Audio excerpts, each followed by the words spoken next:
অনেকেই হলো নতুন যারা আসছে তাদেরকে বলি, আমরা হলো এখন ব্রেকআউট রুম ক্রিয়েট করে দিব, ঠিক আছে? ব্রেকআউট রুমটা ঢোকার জন্য ব্রেকআউট রুম মানে হলো ছোট ছোট room। এখানে তো আমরা কি হল রুমের মতো সবাই এক রুমে আছি। তো ব্রেকআউট রুম মানে হলো ছোট ছোট রুম। ওই ছোট ছোট রুম গুলোতে ঢোকার জন্য আপনাকে অবশ্যই কি দিতে হবে, পারমিশন নিয়ে তারপর কি ঢুকতে হবে, ঠিক আছে?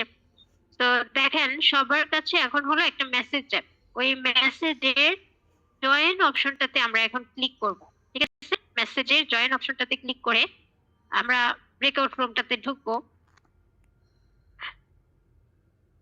তো তারপর ঢুকার পরে ওইখানে কি আসবে, জাস্ট হলো ঢুকবো, ঢুকে কি করব আমরা, জাস্ট ভেতরে ঢুকার পরে একটা রোল কলের মতো হলো মনে করেন আরেকটা মেসেজ আসবে, আমরা পিছন থেকে আবার কি মেন সেশনে চলে আসবে। জাস্ট আপনাদেরকে সরি, আমার কাশি আসছে এজন্য আর কি কন্টিনিউ করতে একটু খারাপ লাগছে। ওকে, তো যাই হোক, যেটা বলছিলাম যে আমরা প্রথমেই হলো আমি একটা মেসেজ পাঠাবো সবার কাছে, ওই মেসেজে জয়েন অপশনে ক্লিক করব। জয়েন একটা দেখবেন লেখা আছে জয়েন, এই জয়েনে ক্লিক করলে আমরা যে ছোট ছোট রুমের কথা বলেছি এই ক্লাসরুমে ঢুকে যাব। এখন হয়তো বা একটা রুমের ভেতরে 15-20 জনও হতে পারেন, কারণ আমি তো জাস্ট আপনাদেরকে কিভাবে ঢুকতে হয় ওইটা শেখাচ্ছি। কিন্তু যখন আমরা প্র্যাকটিস সেশনে যাব তখন কি হবে, খুব অল্প মানুষ থাকবে, ঠিক আছে? 4 জন 5 জন 6 জন, হ্যাঁ এরকম কয়েকজন থাকবে, উঠতে হলে 8 জনের বেশি না। তো এখন হলো জাস্ট আমরা ঢুকবো, ক্লাসরুমে ঢুকবো, এই জয়েন অপশনে ক্লিক করে দেন হলো ঢুকার পরে আরেকটা মেসেজ আসবে, ওই মেসেজে অথবা এখানে লেখা তাহলে ক্লাসরুম কি যতক্ষণ থাকার কাম ততক্ষণ দেব। আর যদি লস অথবা ক্যান্সেল দেই আপনি বের হয়ে যাবো, তুমি আর কিছু জিনিসে থাকতে পারবে না। তো এখনই দেখেন একটা মেসেজ গেছে সবার কাছে, ওই মেসেজ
maybe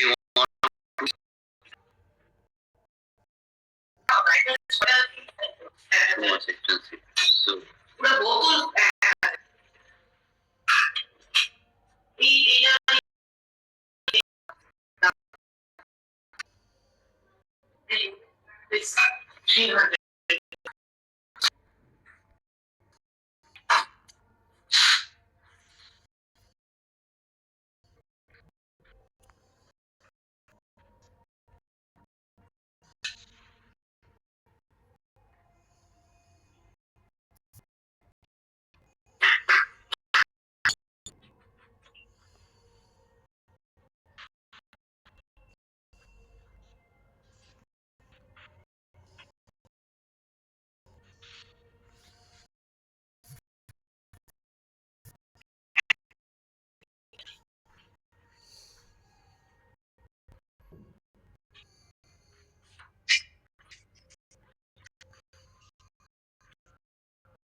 মেন সেশনে চলে আসছেন, কারণ এটা 1-2 মিনিটের জন্য ছিল, জাস্ট আপনাদের জন্যই হলো। আজকে ব্রেকআউট রুমটা আমি আপনাদেরকে দেখিয়েছি। তো ব্রেকআউট রুমে আমরা যখন ঢুকবো, প্রথমে একটা মেসেজ এখান থেকে